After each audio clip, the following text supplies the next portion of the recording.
National Reconstruction Commission legislation fund has just passed the House. Labor did a deal with the Greens to get there. Joining me live is the Assistant Trade and Manufacturing Minister, Tim Ayres. Thanks so much for joining us. So you've done a deal with the Greens.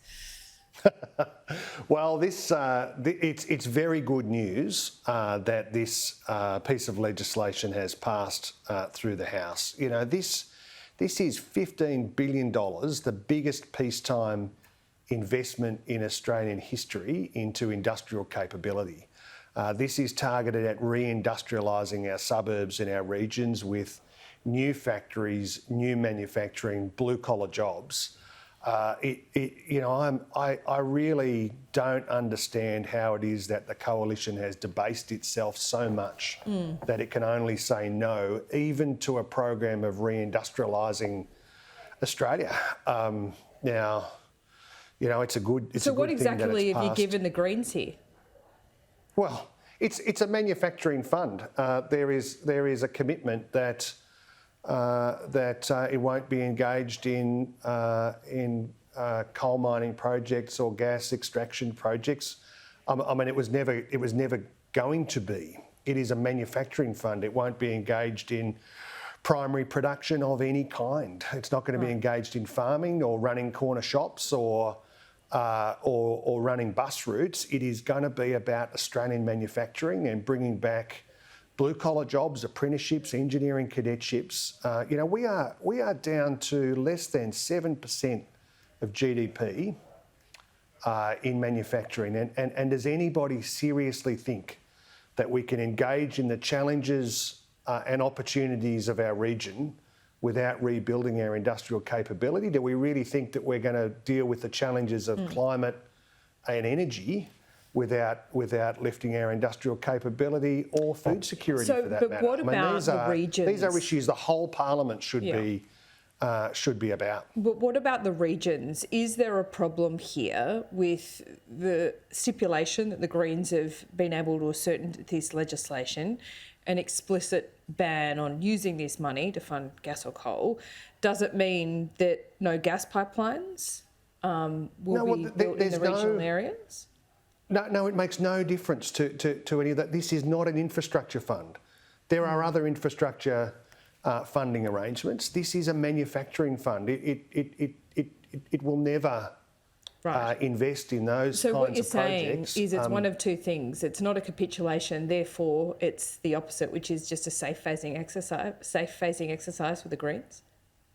Well, I'll let them speak to what it is that they believe they've achieved. I'm just here to tell you, as a policy objective here, this is about manufacturing, and it's also about the regions. You know, the truth is, big new manufacturing facilities or hydrogen facilities, these aren't built in the inner cities. They're not built in the inner suburbs. These are outer suburban and regional projects that are going to make a big difference for Australia's future. You know, so this won't have any effect, a social dividend on high, because we know that manufacturing can be very energy intensive. I mean, you've just got to look at the aluminium, for example, and how much energy that takes to produce. So what you're saying is that this will not affect any manufacturing businesses, even those that require high amounts of energy and fossil fuels.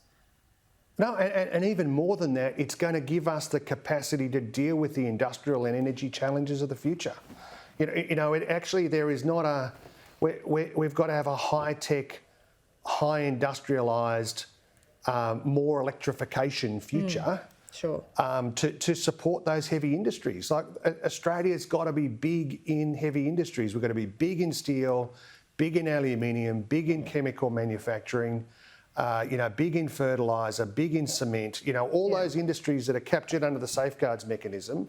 These are cornerstone investments in Australia's future, and the National Reconstruction Fund is dedicated to providing the kind of advanced manufacturing capability and shifting us up the value chain in areas like mining.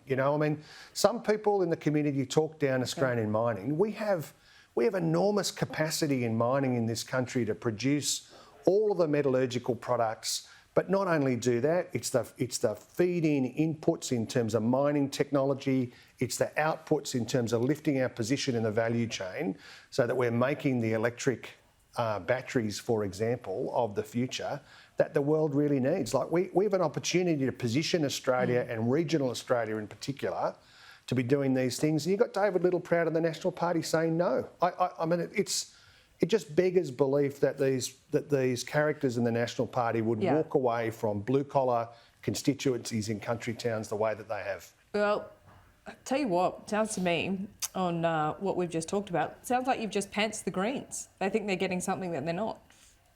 Look, we will always talk all the way, all across the parliament, like to the Greens, to the rest of the crossbench, to the Liberals and Nationals, and look at engaging their priorities in a way that assists the passage of this legislation through the parliament.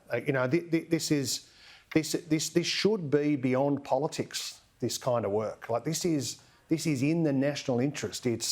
It should be broadly supported, and I'm astonished that Peter Dutton and David Littleproud have left the national interest behind and left blue-collar constituencies in regional areas behind. I'm glad the Greens have, found an amendment that's capable of being supported through the lower house.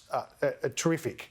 What we've got to be focused on is what is the national interest objective here, and it's reshaping our industrial architecture, not just for the generation, but for the generations after that. This is a century-defining investment in industrial architecture, and I am shocked, beyond shocked, that Peter Dutton, who's a blowhard on national security and manufacturing capability and all these issues. But what's this got to do with national security? When it comes to it, industrial capability, sovereign manufacturing capability, contributing into global supply chains, security in its broadest definition, us having the capacity to shape our own future, to work as equals with our partners in the region. This is utterly determined, not just by our investments that are going to be there in defence and all that kind of capability, but is determined by our industrial capability and our capacity to stand on our own 2 feet. That's what this National Reconstruction Fund is engaging, and it's a very blinkered view that is so committed to opposition and saying no, that would put Peter Dutton and David Littleproud in a position where they're voting against what is a very good idea for the country and a modern expression of industry policy. Joe Biden, President Biden, managed to get through, what is pretty polarised politics in Washington, managed to get Republicans and Democrats in that environment voting for the Inflation Reduction Act, which is a big investment in rebuilding American technological and industrial capability. Sure. Well, why is Peter Dutton and David Littleproud not able to see the national interest here? Well, I'll let them answer that, but I don't know. There's some good aspects of American politics, but I don't think we want to quite start comparing ourselves to them given what's going on in Washington. That's right, absolutely. Yeah, they've got a few problems there. Anyway, Tim Ayres, great to talk to you. We just saw how the sausage was made in getting that legislation through, so appreciate it. We'll speak soon. Good on you, Laura. See you soon.